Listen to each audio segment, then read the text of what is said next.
নমস্কার প্রিয় দর্শক বন্ধুরা, আপনারা দেখছেন কৃষ্ণগঞ্জে, নদিয়ার কৃষ্ণগঞ্জে আমের পেটি সাজানো। কিভাবে আমের পেটি সাজাতে হয় এবং আমগুলো কত সুন্দর দেখতে, ঠিক আছে, সেটাই আজকে আপনাদের দেখাবো।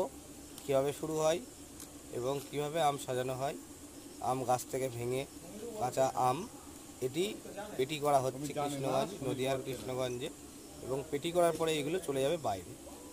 ঠিক আছে, আপনারা দেখতে থাকুন এবং সঙ্গে থাকুন। আরও বিস্তারিত জানতে পেজটিকে ফলো করুন, লাইক, শেয়ার, কমেন্ট এবং সাবস্ক্রাইব করুন। তুমি করছো, তুমি ইয়ে করবা না?